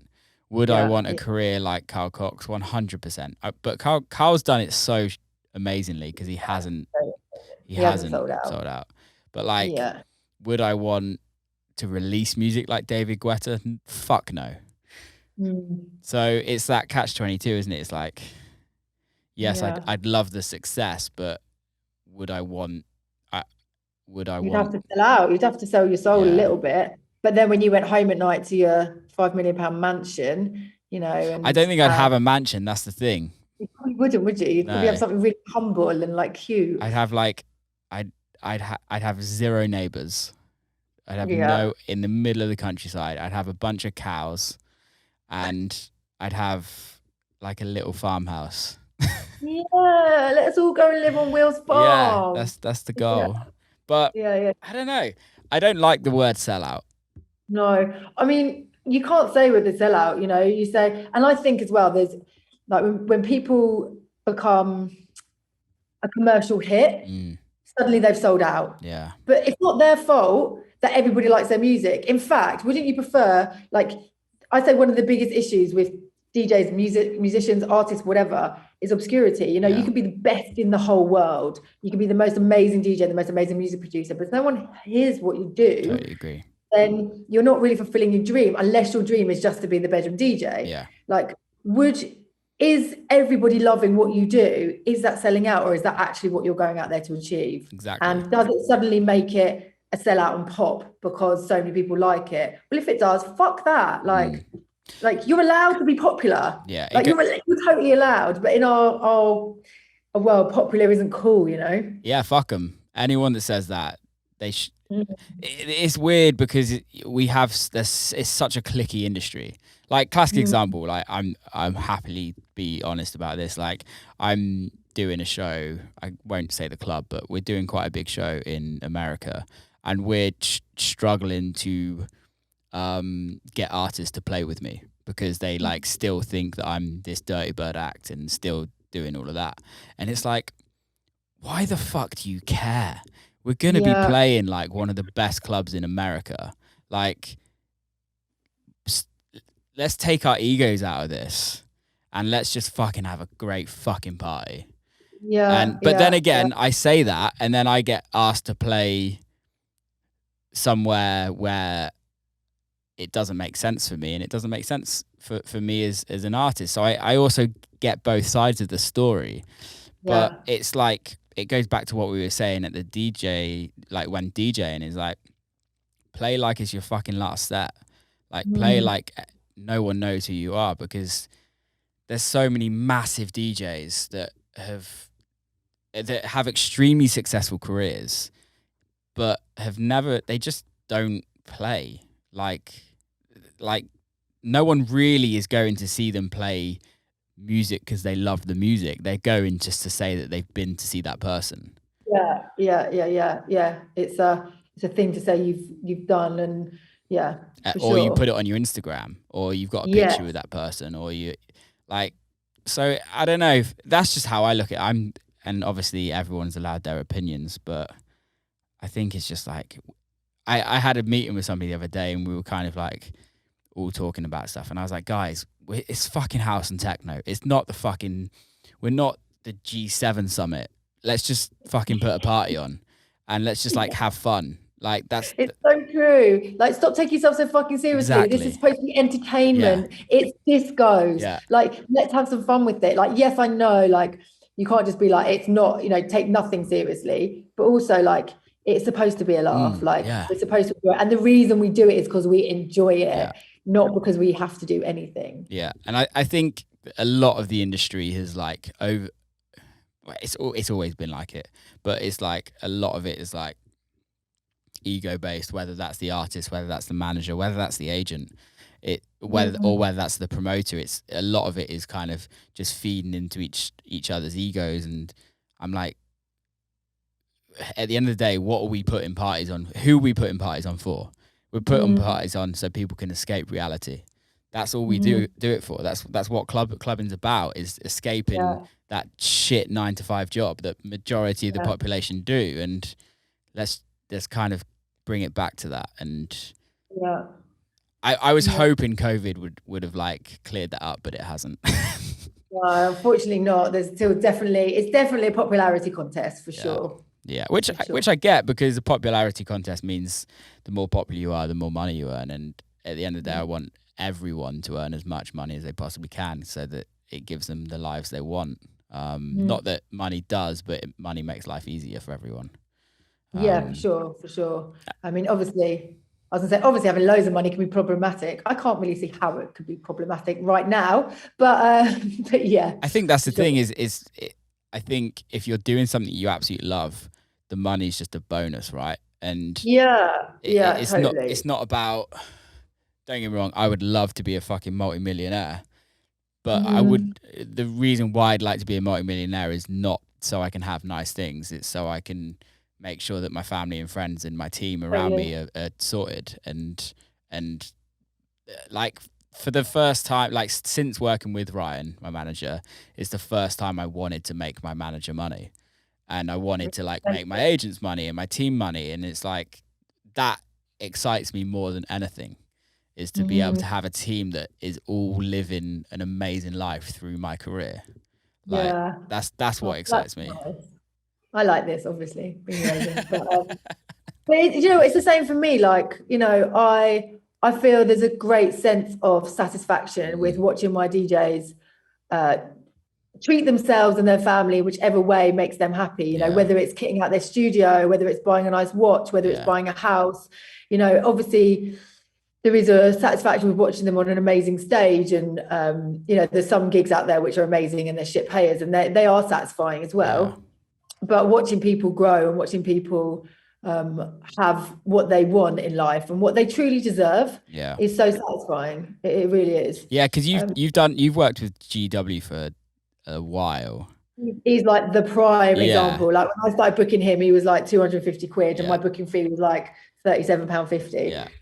And it was like, it was a passion project for sure. But now he's just doing amazingly, and his fees are wonderful for all of us. And, you know, like just counting up how much he's going to make in a month. And I'm like, gee, this is amazing.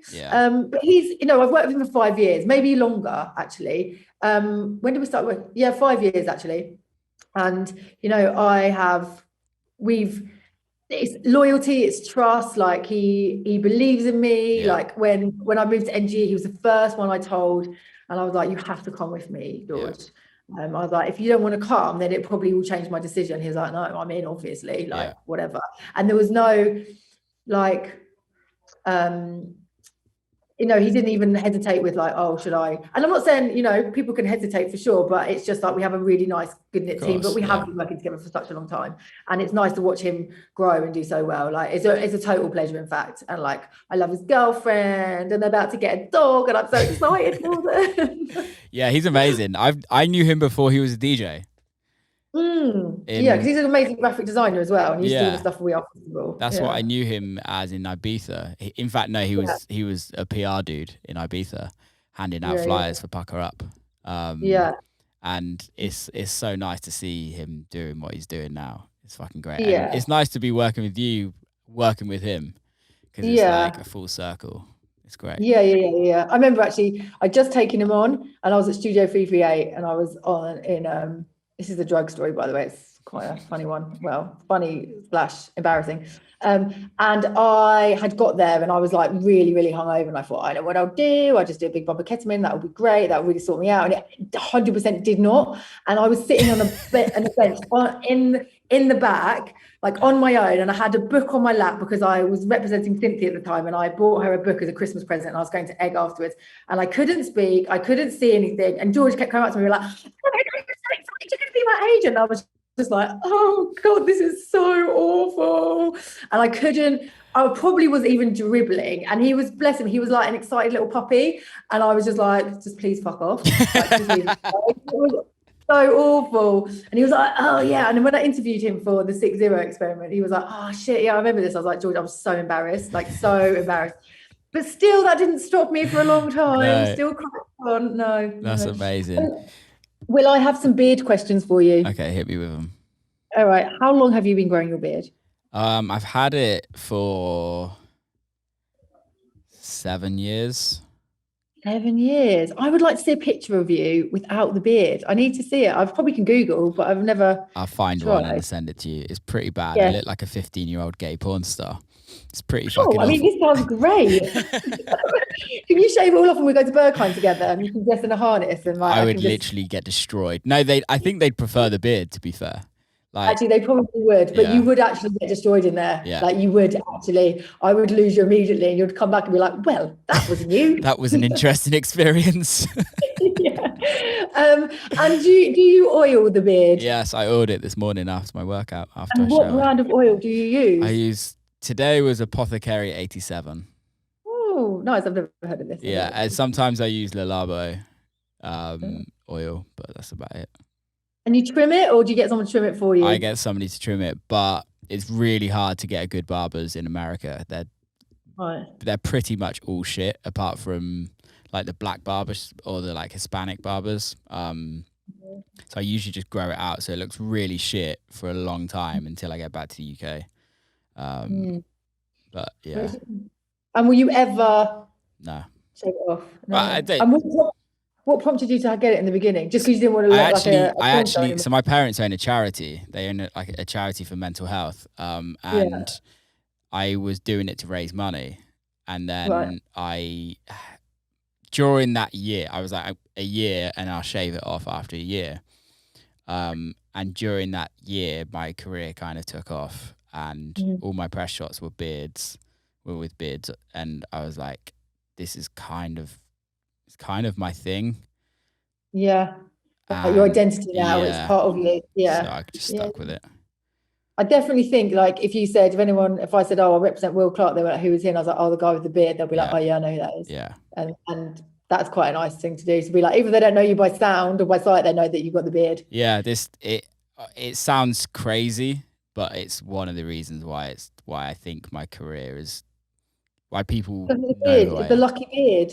It's not even it's that kind of recognition. Like there's somebody. Okay. I think it's like somebody's seen a picture of it, and Hmm. you don't forget it, if you know what I mean. And Yeah. I don't mean that in an egotistical way. It's just I don't know. I can't compare myself to people wearing masks, but it's the same sort of thing. It's like Yeah. It's your thing. I yeah, actually, when I went to ADE one year, when I bleached blonde hair, I dyed my hair pink, yeah, and just so everybody would be yeah. like, "Oh, the girl with the pink Pink hair, the hair girl girl. with the pink Yeah, hair." So and I always like if I bumped into somebody in the street and and they were with somebody else, and then I took their details and I would message them and be like, "Oh, hi, yeah, I had pink hair," so they'd always know who I was, yeah. and it for sure it worked. And So it's interesting because like I'll go out with like let's say for instance we're doing like a big festival and I'm with like all my mates there and I'll be with mates that are much more successful than me, but people will recognize me over them because they just are like, well, it's Will Clarke with the beard. It's yeah, weird how it yeah. works, but it's fucking helped me out. Yeah, great. Well, keep it then. Yeah, it's Keep not it. going. Otherwise, Lucky it'll make a beard. job. Lucky beard. Um, I have another question for you. Hit Sorry, me Will. up. Do you need to go? No, I Because don't I need to could go. monopolize your time all the time. Okay. Have you got any? Who would you give a tip? Well, let me rephrase this question. Lucky that I'm not hosting this interview. Um, any up and coming DJs that you can like recommend that we go and listen to? Have you Yeah. got any like good hints and tips on that one? Because everyone's always looking for new guys. A Vision, I'm Yeah. really vibing with. Made in Paris. Mhm. I'm really interested to see what Amara comes up with. Yeah, me too. We've got a record together that we've done, and she's great. I really like working with her. On the more like a little bit more commercial side of things, Amy L.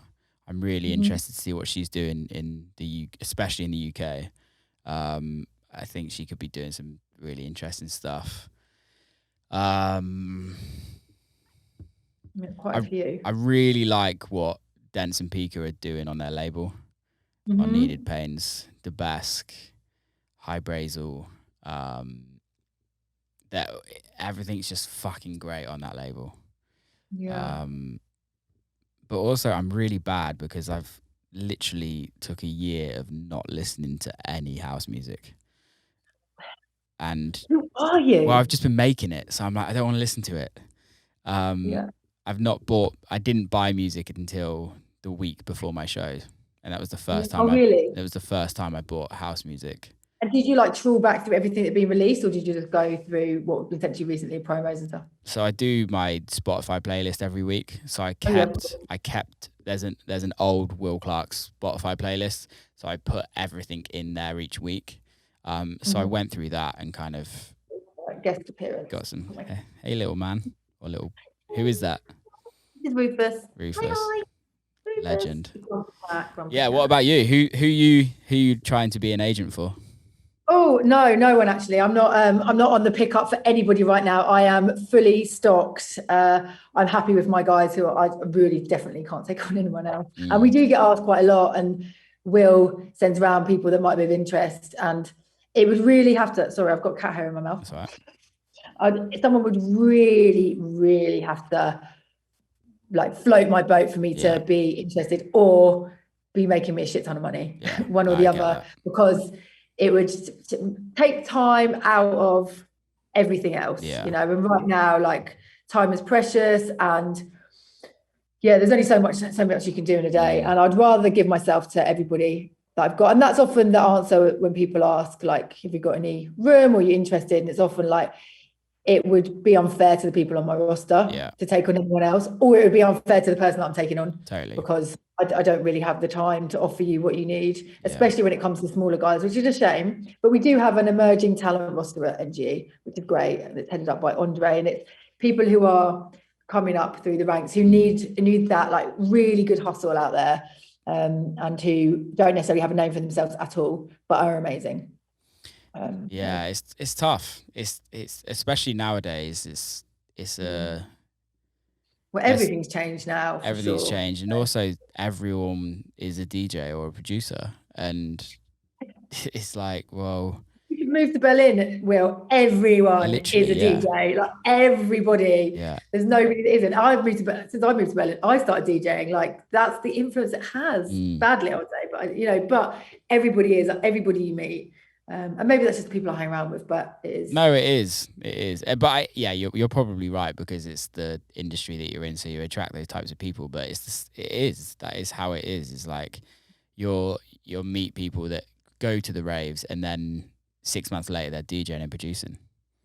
It's great. It's fucking amazing because it means that there's more out there, and it's great to see like more women do it. If you know what I mean, like there needs to be some fucking great women some more great women producers, and so the lineups can be good. And but the whole industry is like sausage fest. You know what I mean? Like from the crowds to the people who work behind the scenes. You know, like you look at our company. You know, there's 3 women. Yeah. 3. Like all the assistants are boys, men. Oh, that's my doorbell. Can I go and answer the door? Get it? Yeah. Sorry. I know who it is, but...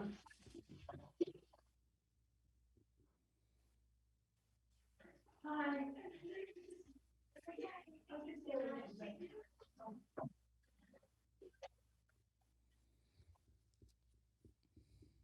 Sorry. No worries. But I live on the ground floor, so apparently I'm postman for the whole building. Package to everybody. I've had such dramas with the German Post this week, but anyway, that's a whole nother boring story. I would have thought the German Post is like a smooth running machine. Will, German efficiency is a fucking myth. It's the biggest myth that's ever been peddled ever. Don't lie to me, Joe. There is nothing efficient about this country unless you think efficient is having to fill in 1 million forms. Oh my God, it's the worst. It is actually the worst. Good. And I think that we have the opinion that it's good, just makes it 10 times worse. It's so bad. But it's also a city that is very much stuck in like 20 years ago. Yeah, like so much, me and you are always like, it's like some town in the 90s. Like it's just... I find that about America as well. Yeah. But when you come from like London, where we're like... I haven't lived there for 5 years, but where it's like majorly efficient in so many ways. I think if we'd lived in like outside of London, it probably would have been that much of a culture shock when we got here. But we were literally like, wow, this takes ages to do anything. Like, no, I think England's super efficient for the infrastructure. I think it actually works really well. But I just think people in England don't realise how lucky they've got it. No, not at all. Even down to like the simple things like the NHS, like, you know, we have health insurance over here and you have to pay for it. And you already get taxed like 45%. Then you have to pay your pension and your health insurance on top. It comes out about 60% of your salary. And you're like, oh, yay, great. But, you know, it's a cheap place to live. The Germans are like, Germany is like a wealthy place. In terms of everywhere but Berlin, but I'm trying to think of some benefits. Yeah, but the thing with Berlin is it's just full of artists, which is why it's not wealthy. It's just full of creative people. And it doesn't have that financial district. And in London you have that financial district that you have the opportunity to go and earn a shit ton of money, whereas that just isn't here. But that also keeps it with a lot more like just a lot more free-thinking people, you know. You don't necessarily have to have a lot of money. Although there's a bit of a gentrification issue going on here. There's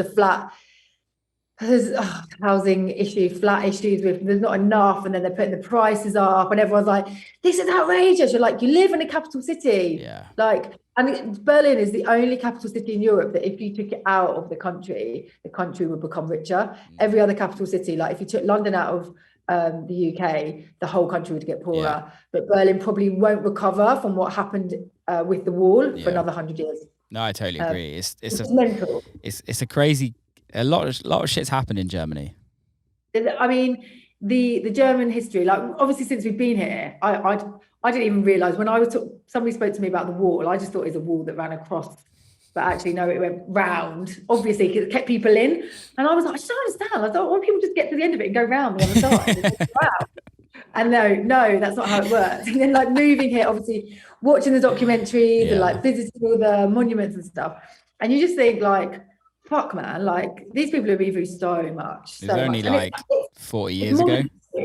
they've had the 30th anniversary of the wall coming down since we've lived here. Yeah. And then so you think when you get in a taxi driver, getting a taxi with a taxi driver who's like, say, 60, he lived when the wall was up. And he might have been on that side. Yeah. And so you just think, wow. And this is only then like, whether like 40 years since World War II and World War I. And you just think, wow. And this is something that we're learning about on our courses, like generational trauma and things that get carried down into like lineage and like how they can affect you. You just think, well, of course the city's grumpy. Of course it's like moody, because they've been oppressed for a long time, you know, even though it's not happening now. Like these people were held hostage, basically. It's crazy. It's mad. But also makes it unique. You know, it's unique to what it is. Like the place where we live is the first place where people populated after the wall went down. Okay. So the actual site of the wall, or one of the sites, is not that far from us. We have a place called Mauer Park, which means Wall Park. And it was one of the first places to be repopulated, because everywhere was like, around the wall, it's like no one lived, because they didn't want to live there. And yeah, so everyone came back and started living here again. But now it's like one of the like fanciest areas in the east. And it's been really gentrified. Like you probably hear there's kids outside, there's a playground, there's a playground, and but there's no clubs because they weren't protected. They first started up as like squats and and then the residents were like, no, we're not having them. So there's 0 clubs in Prenzlauer Berg, whereas if you go to Kreuzberg or Friedrichshain or Wedding or any of those other places, there's clubs there, because then they became protected. They were part of the culture, part of society, whereas they weren't when this. So there's like 0 clubs here, which is great. It suits me really well. It's perfect. If you live there, you don't want a club on your doorstep, do you? No one wants that. We used to live right next to Berghain, and that may or may not have been the year that I went there every weekend. Like, shall we just pop there and like see where they let us in? And invariably they always let us in. And I went from like going there dressed like quite normally like this, like I'd go out in the evening, to having like my Berghain wardrobe, like harnesses and little dresses and like bras with just like X's over my boobs, and like just properly dressing up in there. Did you make Neil wear a harness as well? No, he just always went topless, always. Really? And, you've met Neil. Like Neil gets, everybody tries it on with Neil. Like every gay guy tries it with Neil. Like, and he used to be at the bar like chatting to these guys, and he's like, I've just been bought like 4 different drinks. I'm like, you need to walk away from this situation. I was like, this isn't okay. And I was like, if someone offers you a drink in Berghain, don't accept it unless you're going to go to the toilet with them. You know, unless you're heading to the dark rooms. And he's like, yeah, but they just keep buying me drinks. I'm like, no. And like people just walking up to him on the dance floor and like giving him a hug. And he's like, and he's so huggy and lovely. And he was just like, yeah, we're hanging out. Like, yeah, I'll come with you. Where should we go? And I'm like, no. And I'll be like, hi, I'm his fiance. You can see their face just be like, oh, damn. Well, that's a waste of time. Okay. I love it. It's like literally the tables have turned. Like every other club is like guys trying to hit on girls, right? And this is the one place, well, not the only place, but the very much so. Yeah, very much. I love that. I think that's let's end it on Neil getting hit on in Berghain. Yeah. It's a great vision. The things that I've seen in that club, honestly. Oh yeah, I bet. Like eye-watering stuff. I'm like, mate, rather you than me, for sure. Like serious stuff. Like, when it started to become normal, that's when I was like, this is time to start walking away from this crowd. When I was in Berlin, when I saw you in Berlin last, actually, we went out with Terry from Beatport, and he was telling us about some nights in other, like outside of Berghain, and he was talking about a night called Fist Fridays, and I was like, that's going to be an interesting night. Is this? I think this is the one that's in the lab, and like people just like get out like a blanket and like lay it out, and they're like, "Hey, this is all my apparatus, and this is all my lube. Would you like to be fisted?" Yeah. And it's like, "Oh my god!" Like, wow. Guys have like this is what guys are like, right? There's just no filter, and when you put 2 guys together that are both attracted to each other, it's just like, game on, do what the fuck you want. Yeah. I mean, they always look like they're having fun. So, you know, if you're having fun, you're having fun. I actually did go in the dark rooms once with my friend. Like we were like, let's hold hands and go in here. And we walked in, and like literally everyone just grabs you. And I was just like, oh my God, oh my God, oh my God. And we were in there about 20 seconds and we just walked out again. And I was like, okay, experience, but never again, never again, never again. But there are stories of people getting pregnant from like things they got up to in the dark room. Like, they don't know. Yeah. Which is like, yeah, that's dark. Yeah, right. It's dark. Let's wrap this motherfucker up. Thank you so much. It's been like amazing to talk. I've loved it. Thank you so much. I've had such a nice chat with you. It's been so nice to talk properly as well. It's been I'm just like, whack. Yeah. But yeah, thank you so much for inviting me on here. See you soon. How can people follow you do all of that as well? Yeah, I am Joanna Barber on Instagram. That's it really. And then you can sign up to my newsletter if you want to join the Zero Experiments.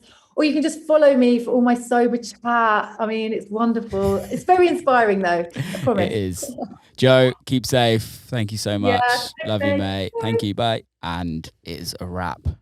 I loved that conversation. It was amazing. I hope you did. Please go share it, subscribe, do all of the usual bits.